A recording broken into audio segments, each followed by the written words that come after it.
Hello. I started preparing this talk about what being a Christian means to me on Easter Sunday, which I think is singularly appropriate. This is because what one believes about the events of that first Easter day are key to whether Christian faith is something that can be casually dismissed or something that is vitally important to the meaning of life and how it is lived. Did Jesus really come back to life from the dead after crucifixion and therefore show that he is truly the Son of God? The reason that I'm giving this talk now is that over my 64 years of life, I have come to the conclusion that the answer to that question is a resounding yes. My parents were regular churchgoers and people who had a real servant heart. As a sickly child, my attendance was a lot less regular. I would have said I believed in God, but without a full understanding of what it was about. As I became a teenager, there were definite doubts about what I believed. A big change came when, as a family, we moved to Hildenborough.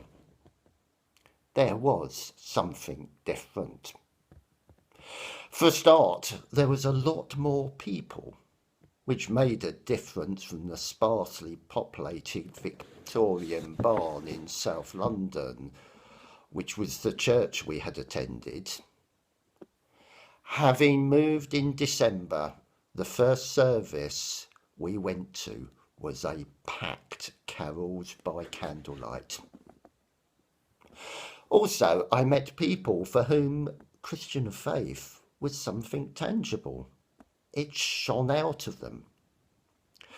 My sister, who by then was at university, dragged me along to the youth fellowship. Meeting and sharing with people who had a real faith impacted me. I might by then have been doing well at school, studying for A-levels, but I could see that there was something more important that I was missing out on. A relationship with Jesus. I wouldn't say that there was a specific moment, a conversion experience like some who become Christians have. But going forward for confirmation as a public commitment of my newfound faith was hugely significant. The Christian life is often described as a walk, but I think for most of the time mine was more of a slow plod, punctuated by occasional moments of inspiration and revelation. I was a shy character who made sure that when in church I kept to the pews and not too near the front. Although I did develop an involvement with work among adults with learning difficulties. Life, though, was turned upside down in my mid-40s. First, I suffered a dislocated shoulder. Then came a diagnosis of lymphoma, a form of cancer. I have quite a few stories from that period, some quite humorous. I firmly believe that God has a sense of humour. After all, he invented it. Also, these experiences gave me a first-hand experience of the wonderful care our NHS doctors and nurses provide in often very trying circumstances, particularly in a central London A&E department on a Friday night. But anyway, through all of this, I was very aware of God's care for me, particularly with the initial diagnosis that I might possibly have cancer.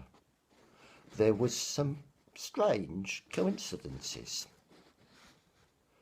These culminated in what I can only explain as an experience of the Holy Spirit. The feeling of heat that came down through my head, then through my body in the middle of a church service, was something that was totally unexpected. With it came the sense that God was going to be with me through whatever treatment was needed. The healing would take time rather than it being a miraculous, instantaneous healing. There was also the sense that I should be up front, openly sharing my experience and how God was helping me while I was going through it. In that, my attitude changed from being British, stiff upper lip, I'm going to fight this, to I'm going to worship God in it. Going through chemotherapy isn't pleasant. And there were times when it was jolly tough. But there were also times when, alone in my flat, I had a real sense of God's presence with me. I think that I came out the other side a much changed person.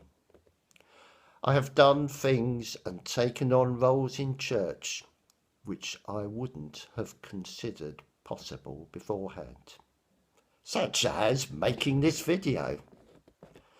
Okay, I'm a qualified accountant, so I suppose I couldn't avoid being church treasurer forever. But serving as a church warden? What? The one thing that I've learned over these 64 years is that God is faithful. No matter how many times I have let him down, he is always there, waiting for me with open arms. God bless you, and thank you for listening.